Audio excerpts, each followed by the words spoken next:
നമസ്കാരം. എക്സാലോജിക്കും CMRLുമായുള്ള ഇടപാടിൽ കമ്പനി ഉടമ ശശിധരൻ കർത്തയെ ED ചോദ്യം ചെയ്യുമ്പോൾ അദ്ദേഹം സ്വയം പ്രതിയാകുമോ എന്നൊരു ചോദ്യം ഉദിക്കുന്നുണ്ട്. മുഖ്യമന്ത്രി പിണറായി വിജയനെയും മകൾ വീണ വിജയനെയും പ്രതികളാക്കുന്ന മൊഴി നൽകുമോ എന്നുള്ള ചോദ്യങ്ങളും ഉണ്ടാകുന്നു. രാഷ്ട്രീയ കേരളം ഉറ്റുനോക്കുകയാണിത്. എക്സാലോജിക്കും CMRLുമായുള്ള ഇടപാടിൽ കമ്പനി ഉടമ ശശിധരൻ കർത്തയെ ED ചോദ്യം ചെയ്യുമ്പോൾ അദ്ദേഹം സ്വയം പ്രതിയാകുമോ അതോ മുഖ്യമന്ത്രി പിണറായി വിജയനെയും മകൾ വീണ വിജയനെയും പ്രതികളാക്കുന്ന മൊഴി നൽകുമോ എന്ന് നമ്മുടെ കേരള രാഷ്ട്രീയം ഉറ്റുനോക്കുന്ന ദിവസങ്ങളാണ് കടന്നു പോകുന്നത്. വോട്ടെടുപ്പിന് ഏകദേശം ഒരാഴ്ച ബാക്കി നിൽക്കെ EDയുടെ തിടുക്കപ്പെട്ടുള്ള നീക്കം CPMനെ മാത്രമല്ല പിണറായി വിജയനെയും വെട്ടിലാക്കിയിരിക്കുകയാണ് എന്ന് പറയേണ്ടി വരും. അപകടം നേരത്തെ മണത്തതോടെയാണ് കർത്ത ഡൽഹി ഹൈക്കോടതിയെ ഇപ്പോൾ സമീപിച്ചിരിക്കുന്നത്. ആദായ നികുതി വകുപ്പ് എൻട്രി സെറ്റിൽമെന്റ് ബോർഡിൽ CMRL കമ്പനിയും ഒപ്പം തന്നെ അതിൻ്റെ ഉദ്യോഗസ്ഥരും നൽകിയ മൊഴി അത് EDക്ക് കൈമാറരുത് എന്നാണ് ഇപ്പോൾ ഇവരുടെ ആവശ്യം. യാതൊരു യുക്തിയുമില്ലാത്ത ആവശ്യം ഉന്നയിച്ച് കർത്ത കോടതിയെ സമീപിച്ചത് രണ്ട് കാര്യങ്ങൾ കൊണ്ടായിരിക്കാം. ഒന്ന്, എക്സാലോജിക്കിന് എന്തുകൊണ്ട് പണം നൽകി എന്നും അതിലേക്ക് നയിച്ച സാഹചര്യം എന്താണെന്നും പുറത്താകും.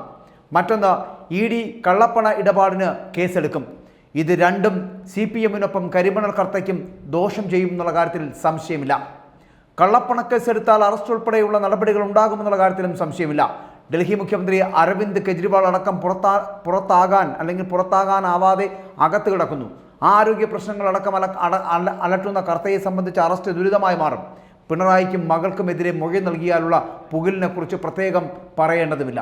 CMRLനെ തകർക്കുവാനുള്ള എന്തു നടപടിയും അവർ സ്വീകരിക്കുമെന്നുള്ള കാര്യത്തിലും സംശയമില്ല. CMRLന്റെ നടപടികൾ പൂർത്തിയായാൽ ED എക്സാലോജിക്കിലാവും അടുത്ത് നീങ്ങുക. അങ്ങനെയെങ്കിൽ ചോദ്യം ചെയ്യൽ അടക്കമുള്ള കാര്യങ്ങൾ നിയമപരമായി തടയുവാൻ വീണയ്ക്കാകില്ല എന്നുള്ള കാര്യം ഉറപ്പ്. രാഷ്ട്രീയ പ്രേരിതമെന്ന പ്രതിരോധം CPMന് തീർക്കാനാകും. തെരഞ്ഞെടുപ്പ് സമയത്ത് അത് എത്രത്തോളം വിലപ്പോകുമെന്ന് പക്ഷേ പ്രവചിക്കാനാകില്ല എന്നുള്ളതാണ് സത്യം. തോമസ് ഐസക്കിനെ വിളിച്ചു വരുത്തി ചോദ്യം ചെയ്യുവാനുള്ള ED നടപടിക്ക് കോടതിയിൽ നിന്ന് തിരിച്ചടി നേരിട്ടുവെങ്കിലും അതുപോലെയല്ല വീണയുടെ കേസ് എന്ന് പറയപ്പെടുന്നത്. കേസെടുത്ത് 3 ആഴ്ചയ്ക്കകം CMRLന്റെ പ്രധാന ഉദ്യോഗസ്ഥരെയെല്ലാം ED ചോദ്യം ചെയ്തു കഴിഞ്ഞു.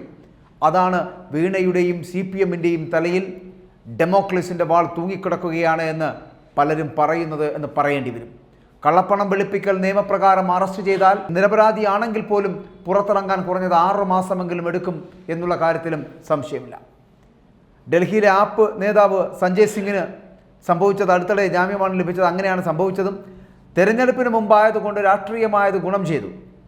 കേരളത്തിലെപ്പോൾ അങ്ങനെ സംഭവിച്ചാൽ വലിയ വോട്ട് ചോർച്ച CPMന് ഉണ്ടാവുകയും ചെയ്യും. ജയിക്കുമെന്ന് പ്രതീക്ഷയുള്ള സ്ഥാനാർത്ഥികൾ പോലും പരാജയപ്പെടും. രണ്ടാമത് എത്തുമെന്ന് കരുതിയെടുത്തൊക്കെ മൂന്നാമത് ആയേക്കാം. രണ്ടാമതായാലും രാഷ്ട്രീയമായി ഏറെ ദോഷം ചെയ്യും. UDFനും BJPക്കും മേൽക്കൈ നേടാനാകുന്ന ഒരു സ്ഥിതിവിശേഷവും ഇതിലൂടെ ഉണ്ടാകും. ഇടതുമുന്നണി പൊട്ടിത്തെറിയിലേക്ക് പോകുവാനും CPMൽ പിണറായി ഉൾപ്പെടെ പലരുടെയും കസേര തെറിക്കുവാനും ഇതിടയാക്കും. അതുകൊണ്ട് ED കുരു കഴിക്കുക എന്നത് CPMനെ സംബന്ധിച്ച് പ്രായോഗികമായ കാര്യമല്ല. കേരളത്തിൽ ഇതുവരെ ഒരു നേതാവിൻ്റെയും മക്കൾ നേരിടാത്തത്ര വെല്ലുവിളിയാണ് വീണ വിജയൻ നേരിടുന്നത്. അതോടൊപ്പം CPM നേരിടുന്ന നാണക്കേടും താഴെ തട്ടിലുള്ള പ്രവർത്തകരും ഘടകകക്ഷികളും കടുത്ത അതൃപ്തിയിലാണ് എന്നുള്ളതാണ്. അപ്പോൾ ഇത്തരം കാര്യങ്ങൾ സാധാരണ മുളയിലേ നുള്ളാറുള്ള പാർട്ടിയായിരുന്നു CPM എന്ന് പറയപ്പെടുന്നത്. അതായത് ഈ കോടിയേരിയുടെ മക്കളുടെ കാര്യത്തിൽ പോലും സാമാന്യ യുക്തിക്ക് നിരക്കുന്ന നിലപാട് സ്വീകരിച്ച CPM പക്ഷെ പിണറായിയുടെ മകളുടെ കാര്യത്തിൽ തെറ്റായ സമീപനമാണ് സ്വീകരിച്ചത്. തുടക്കം മുതൽ വീണയ്ക്ക് കുടപിടിച്ചിരുന്ന MV ഗോവിന്ദന് പിന്നീട് അത് തിരുത്തേണ്ടി വന്നതും അതുകൊണ്ടാണ്. രണ്ട് കമ്പനികൾ തമ്മിൽ നടത്തിയ നിയമപരമായ ഇടപാടാണെന്നും ബാങ്ക് രേഖകൾ ഇക്കാര്യം വ്യക്തമാക്കുന്നുണ്ട് എന്നും പിണറായി മകളെ ന്യായീകരിക്കുന്നുണ്ട് എങ്കിലും സംഗതി വശപ്പിശക്കാണെന്ന് കാരണഭൂതൻ അറിയുകയും ചെയ്യാം. അല്ലെങ്കിൽ ആദായ നികുതി വകുപ്പ് എൻട്രി സെറ്റിൽമെന്റ് ബോർഡിന് കർത്തയുടെ കമ്പനി ഉദ്യോഗസ്ഥർ നൽകിയ മൊഴി EDക്ക് കൈമാറുന്നതിനെ ഭയക്കുന്നത് എന്തിനാണ് എന്നുള്ള ചോദ്യമുണ്ട്. ആ ഭയം വെറുതെയല്ല, മകൾ അഴിക്കുള്ളിലാകുമോ എന്ന പിതാവിൻ്റെ അങ്കലാപ്പിൽ നിന്നുണ്ടായതാണ് എന്ന് പറയേണ്ടി വരും. പിണറായിയെ അറസ്റ്റ് ചെയ്യണമെന്നാണ് കോൺഗ്രസും ആഗ്രഹിക്കുന്നത്. ആ കാര്യത്തിൽ സംശയമില്ല. അതിൻ്റെ നേട്ടം തങ്ങൾക്ക് കിട്ടുമെന്ന് കോൺഗ്രസ് കരുതുകയും ചെയ്യുന്നുണ്ട്. മറ്റ് സംസ്ഥാനങ്ങളിലെ മുഖ്യമന്ത്രിമാരെ ED വേട്ടയാടുമ്പോൾ പിണറായിയെ തൊടാത്തതെന്ത് എന്ന ചോദ്യം രാഹുൽ ഗാന്ധി ഉയർത്തിയത് അതുകൊണ്ട് മാത്രമാണ്. മുഖ്യമന്ത്രിക്കും മകൾക്കുമെതിരെ ശക്തമായ വിമർശനമാണ് പ്രധാനമന്ത്രി തിരുവനന്തപുരത്ത് വന്നപ്പോൾ നടത്തിയത്. ഇരുഭാഗത്തു നിന്നും ശക്തമായ ആക്രമണമാണ് CPM നേരിടുന്നത് എന്നുള്ള കാര്യത്തിലും സംശയമില്ല. ഇതെല്ലാം പിണറായിയും മകളും കാരണമാണ് എന്നാണ് പാർട്ടിയിലുള്ള പലരും ഘടകകക്ഷികളും അടക്കം പറയുന്നത് എന്നുള്ളതാണ്. 1-2 സീറ്റ് ലഭിച്ചാൽ ഭാഗ്യമെന്ന നിലയിലാണ് നിലവിലെ കാര്യങ്ങൾ. അതിനിടെ അവസാന നിമിഷം ED കയറി നിരങ്ങിയാൽ എന്താകും CPMൻ്റെ അവസ്ഥയെന്ന് പ്രവചിക്കാനാകില്ല എന്നുള്ളതാണ്. തിരഞ്ഞെടുപ്പ് കഴിഞ്ഞാലും അതിൻ്റെ നാണക്കേട് മാറില്ല. 2 കൊല്ലം കഴിയുമ്പോൾ നിയമസഭാ തിരഞ്ഞെടുപ്പ് വരാൻ പോകുന്നു. നിലം തൊടാനാകാത്ത അവസ്ഥയാകും ഒരുപക്ഷെ അന്നുണ്ടാകുക CPM-ന് എന്ന് പറയാതിരിക്കാൻ കഴിയില്ല. ശശിധരൻ കർത്ത കാരുണ്യവാനാണെങ്കിൽ CPM-ന് ഇതിൽ നിന്നെല്ലാം രക്ഷപ്പെടാനാകും. അതിന് കർത്ത ചാവേറാകണം. അതിന് തയ്യാറാകുമോ എന്ന് കാത്തിരുന്ന് കാണേണ്ടതുണ്ട്. കാരണം കർത്തയുടെ ഭാഗം രക്ഷപ്പെടുത്തുന്നതിന് കർത്ത മൊഴി നൽകുന്നതുമായി ബന്ധപ്പെട്ടിട്ട് കർത്തയുടെ മൊഴിക്കുള്ളിലാണ് വീണയുടെയും വിജയൻ്റെയും ജീവിതങ്ങളെന്ന് പറയേണ്ടി വരും. CPM തകർന്ന് തരിപ്പണമാകാൻ പോകുന്നത് ഈ തെരഞ്ഞെടുപ്പ് കാലത്താണെന്ന് പറയേണ്ടി വരും. കാരണം ഈ തെരഞ്ഞെടുപ്പ് കാലത്തിൻ്റെ ഏതെങ്കിലും ദിവസങ്ങളിൽ, ഈ വരുന്ന ആഴ്ചകളിൽ, അതായത് ഇനി ഒരാഴ്ച മാത്രമാണ് ബാക്കിയുള്ള തെരഞ്ഞെടുപ്പിന്, ഇതിനിടയിൽ 3-4 ദിവസത്തിനകം വീണ വിജയനെ ചോദ്യം ചെയ്യുന്നതിന് വേണ്ടി വിളിക്കപ്പെടുകയാണെങ്കിൽ അത് CPM-ന് കനത്ത തിരിച്ചടിയാകുമെന്നുള്ള കാര്യത്തിൽ സംശയമില്ല.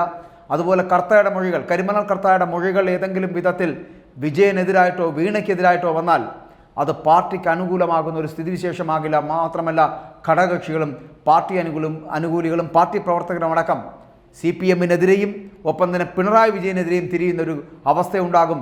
അതുകൊണ്ട് എന്തായാലും വീണ വിജയനും പിണറായി വിജയനും ഇത് കുരുക്കാകുകയാണ്. അത് കർത്തയുടെ മൊഴിയിലാണ് വീണയുടെയും വിജയൻ്റെയും ജീവിതങ്ങൾ.